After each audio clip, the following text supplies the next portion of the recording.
establo más pobre en Belén, una madre que arrulla a un bebé con un canto de adoración, admirada de poder tener en sus brazos a su Salvador. Hola hermanos, el día de hoy 26 de diciembre del 2022, estamos ya en la octava de Navidad. Recuerden que a partir de ayer hasta el próximo domingo, porque es domingo en este sentido, ¿no? 1 de enero, entonces se celebra la octava de Navidad. Y se celebra efectivamente casi como se hace la octava de Pascua, solo que sí, porque se hacen las mismas antífonas, se van repitiendo, por ejemplo, en el momento en el que dentro de la plegaria eucarística hacemos referencia al día que se está celebrando, entonces se dice, en este día santísimo en el que la Virgen María ha dado a luz al Salvador del mundo. Ahí, entonces se hace esa referencia siempre ocurre a lo largo de esta octava. El 26 de diciembre, todos los años, celebramos la fiesta, ojo, es fiesta de San Esteban protomártir, el primero de los mártires. Ya sabemos, ¿no? Según el libro de los Hechos de los Apóstoles, allá en el capítulo 6, cuando ocurre aquella discusión entre los apóstoles y la gran cantidad de judíos convertidos al cristianismo, pero de habla griega. Porque, vamos, la mayoría de los que habitaban en Jerusalén en ese momento por la visita a Jerusalén por la Pascua, eran judíos de la diáspora, que venían, lógicamente, allende la Tierra Santa y que hablaban griego, pues era la lengua, la koine, la lengua común. Entonces, había de hecho sinagogas para ellos en Jerusalén. La sinagoga de los libertos, por ejemplo, de la que vamos a escuchar en la primera lectura. Y entonces, Esteban es uno de los primeros 7 que fueron elegidos diáconos para el servicio de las mesas y de las viudas. Realmente podemos intuir, y así lo dicen los expertos, que se trataba de un problema de lengua. O sea, ¿cómo vamos a hacer? Los apóstoles sabrían algunas cuantas palabras. Mateo probablemente sí hablaba el griego, ¿no? Pero no todos. Y entonces, claro, escogen a estos para que ellos se dediquen a la evangelización y al servicio de esta comunidad de judíos convertidos al cristianismo, pero, insisto, de la diáspora, de habla griega. Entonces, Esteban, Nicanor, Pármenas, Timón, acuérdense, ¿no? Felipe, que es quizás después de Esteban el más famoso, ¿no? En fin, entonces Esteban, sabemos la situación, ¿no? Es aguerrido, es fuerte, se defiende y hace caer a muchos, digamos, caer en la fe a muchos, y eso va provocando la reacción del Sanedrín, al punto que, lo escucharemos en la primera lectura, termina siendo él martirizado. Ahora, ¿por qué la fecha del 26 de diciembre? O sea, ¿de dónde viene lo del 26 de diciembre? Viene de que en el año 415 sus restos, que supuestamente habían sido encontrados por un sueño que tuvo un sacerdote llamado Luciano, estaban en Bet Yamal, y entonces lo habían trasladado hacia la puerta de San Esteban, ahí en el lugar donde supuestamente fue martirizado. Y el 26 de diciembre del año 415 fueron trasladados hacia un templo que se llama Agia María, a la abadía de Agia María. Y entonces ahí quedaron reposando, y como fue el 26 de diciembre, ahí se colocó a partir de entonces su fiesta. Evidentemente, después del 25 de diciembre es un poco sintomático, ¿no? De hecho, yo no he colocado una vela roja, debería de haber una vela roja en este momento para indicar el martirio, ¿no? Pero he dejado las blanquitas alrededor del niño para indicar pues siempre el tono festivo, ¿no? Pero miren que es importante esto que estoy diciéndoles, esto que estoy señalándoles. ¿Por qué? Porque inmediatamente del nacimiento celebrar una muerte, sí, pero es que precisamente, o sea, el niño que nace apunta a la cruz. O sea, es que nada, pues el niño que nace va a morir, y va a morir mártir. Y Esteban va a morir con muchas similitudes a las de Cristo. Bueno, esos restos luego fueron trasladados, según la tradición, hacia San Lorenzo Fuori Lemura en Roma. Y hay una tradición muy bonita que cuenta que cuando llegaron los restos de San Esteban, entonces los de San Lorenzo se movieron a un lado, así mágicamente, digamos, milagrosamente, no mágicamente, milagrosamente, para darle espacio al primero de los mártires. Bueno, los dos eran diáconos, piénsenlo, entonces tiene un sentido muy grande. Bueno, vamos a las lecturas porque tenemos que quedarnos un poquito con los textos en estos días y si hablaremos de alguno de los santos, mañana va a tocar hablar de mi tocayo, San Juan Evangelista, y luego de los santos inocentes, pero por lo general no, es un tema en el marco del tiempo de la Navidad. Hechos de los Apóstoles, capítulo 6, versículos del 8 al 10, y luego capítulo 7, versículos del 54 al 59. En aquellos días Esteban, lleno de gracia y de poder, realizaba grandes prodigios y señales entre la gente. Algunos judíos de la sinagoga llamada de los libertos, procedentes de Cirene, Alejandría, Cilicia y Asia, se pusieron a discutir con Esteban, pero no podían refutar la sabiduría inspirada con que hablaba. Al oír estas cosas, los miembros del Sanedrín se enfurecieron y rechinaban los dientes de rabia contra él. Pero Esteban, lleno del Espíritu Santo, miró al cielo, vio la gloria de Dios y a Jesús que estaba de pie a la derecha de Dios, y dijo: estoy viendo los cielos abiertos y al Hijo del Hombre de pie a la derecha de Dios. Entonces los miembros del Sanedrín gritaron con fuerza, se taparon los oídos y todos a una se precipitaron contra él. Lo sacaron fuera de la ciudad y empezaron a apedrearlo. Los falsos testigos depositaron sus mantos a los pies de un joven llamado Saulo. Mientras lo apedreaban, Esteban repetía esta oración: Señor Jesús, recibe mi espíritu. Después se puso de rodillas y dijo con fuerte voz: Señor, no les tomes en cuenta este pecado. Diciendo esto, se durmió en el Señor. Palabra de Dios. Te alabamos, Señor. Ok. Bueno, recuerden que esta es una lectura litúrgica. Apenas hemos leído 3 versículos del capítulo 6 y otros tantos del capítulo 7. Ahora bien, ¿qué es lo que está detrás de todo esto? No es el primer mártir, es el protomártir, es el primero que va a morir en el nombre de Cristo. Llama la atención que no es un judío de Palestina, digamos, es un judío de la diáspora. Es un judío, sí, pero de habla griega. Entonces, fíjense, nótenlo las características de Esteban. Lleno de gracia y de poder, lleno del Espíritu Santo.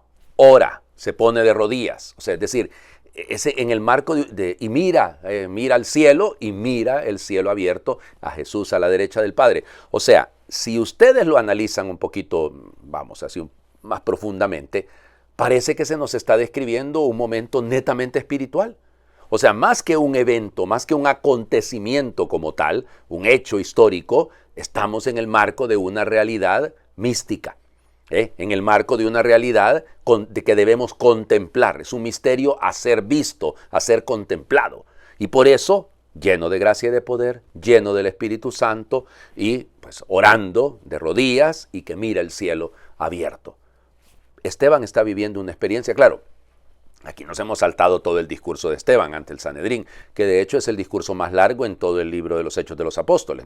Pedro tiene algunos, Pablo tendrá algunos, pero el más largote es es el de Esteban. No lo hemos leído, pero es en el que está aquí en medio del capítulo 6 y 7, sobre todo el 7. Entonces, fíjense ustedes el detalle, ¿no? Este Esteban vive una experiencia de gracia muy especial, una experiencia mística, porque el seguimiento del Maestro tiene un componente místico. Tiene un componente de ese llenarnos de su gracia, de su poder, del Espíritu Santo. Solamente el que está lleno del Espíritu Santo puede enfrentar la crítica. Ahora bien, fíjense, la sinagoga de los libertos y el Sanedrín. No sé, los libertos, les habían puesto ahí una sinagoguita para que estos que venían de fuera, con tal de que dejaran dinerito en las alcancías del templo, ¿verdad? Qué bueno, que son judíos muy fieles. El Sanedrín y sus intereses, ¿no? Entonces, fíjense, son dos intereses que representan esta realidad un poco contradictoria. El Sanedrín se coloca en la misma situación que lo hizo contra Jesús. Entonces fíjense las reacciones, ¿no? Gritan cuando Esteban habla de que miró el cielo abierto, igual que se rasgan las vestiduras, no lo dice en este caso, ¿no? Pero en el Sanedrín, pensando en Anás, Caifás, se rasgan las vestiduras, ¿qué necesidad tenemos más? Y lo sacaron fuera de la ciudad. Claro, igual que a Jesús, el Gólgota está fuera de la ciudad, en ese momento, evidentemente.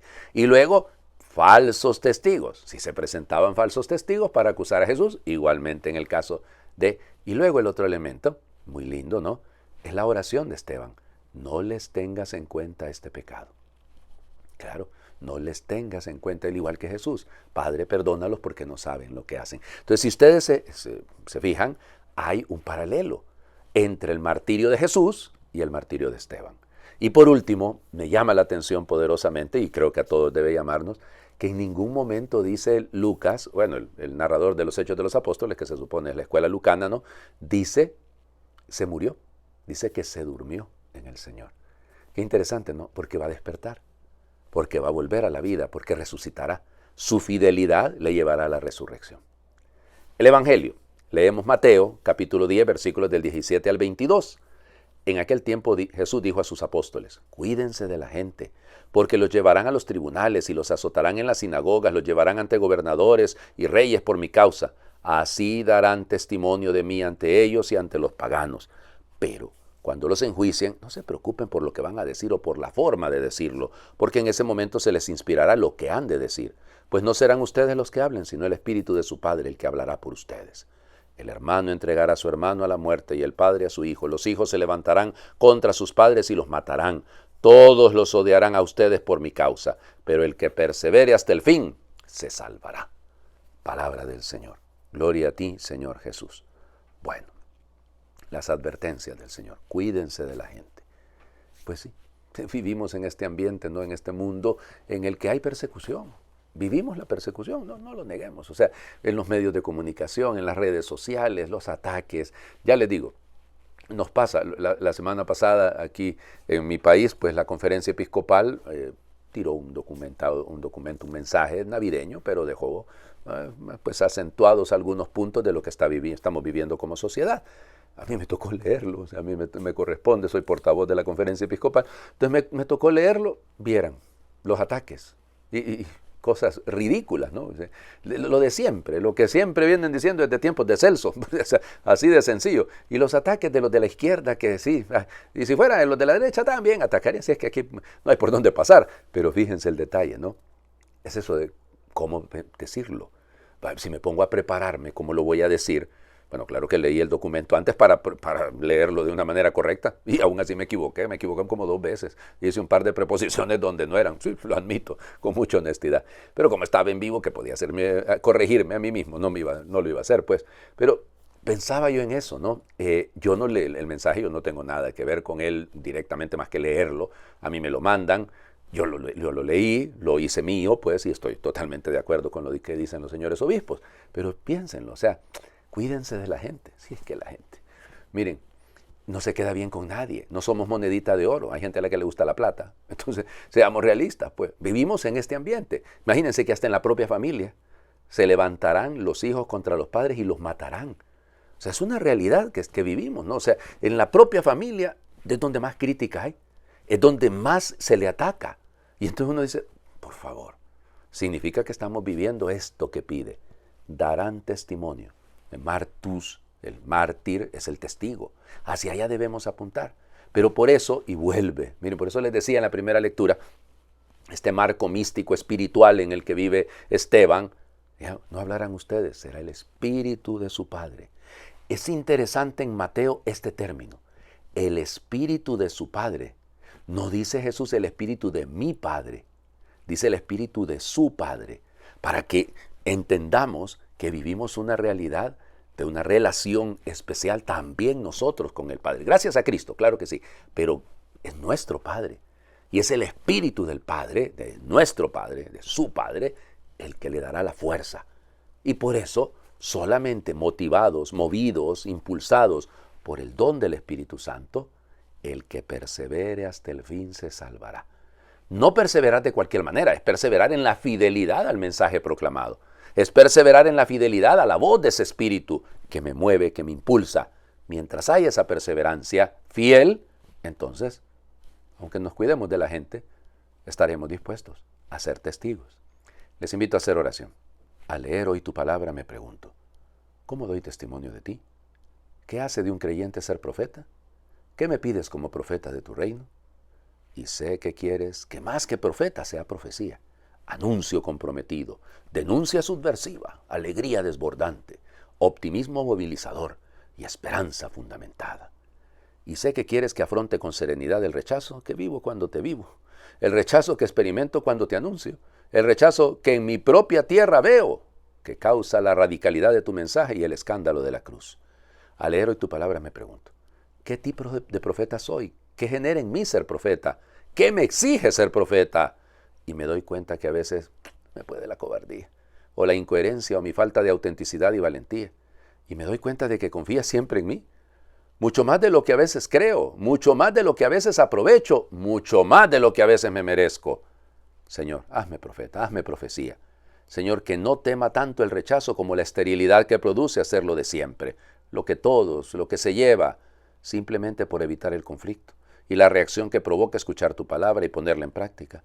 Ponerla en práctica y dar testimonio profético de que lo de tu reino es verdad y vida verdaderas. Así sea.